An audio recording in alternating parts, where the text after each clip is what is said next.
Hello, everybody. This is Miguel Gilada. This is week 5 on biomechanics. This week, we're talking about the forefoot versus hindfoot to see which one is better, I guess. So we're looking at, let me actually screen share real quick. Okay. So we're going to be looking at how each technique affects things like shock absorption, energy use, or different things included, different areas. But the main thing is going to see which one's better, forefoot or hindfoot, related to initial contact for distance running. So not sprinters, distance, to see which one is better. And what I found was actually hindfoot was actually better than forefoot. So, um, so if you look at both, it's saying that rear foot runners without injuries should keep heel strike. If you're going to switch, take time to adapt your technique. World-class runners are not efficient or faster because they run on their forefoot.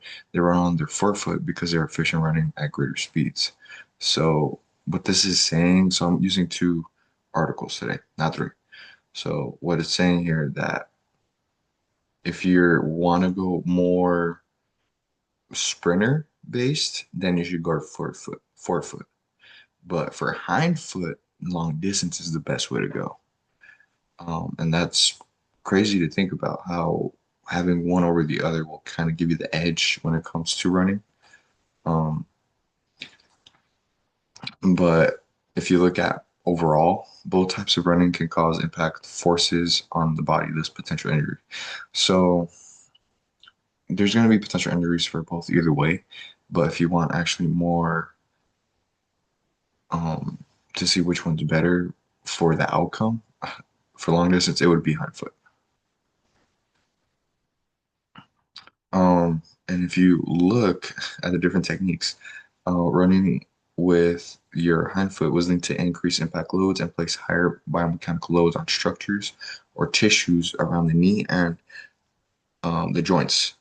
However, running forefoot place higher biomechanical loads on more distal structures, such as your ankle and Achilles.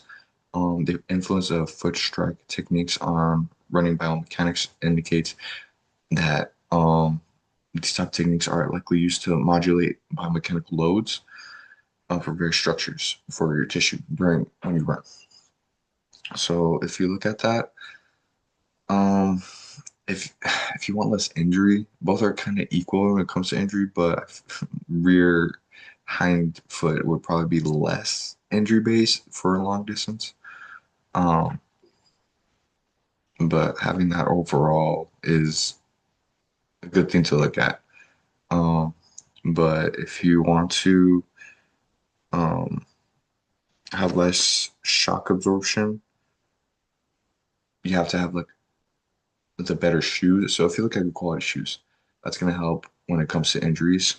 Um, for injury use, for energy use, I remember when I was running back in like middle school, I would go long distance. I was one of the few long distance runners at my school, and I would actually go hind foot because that allowed me to have less injury for a longer distance.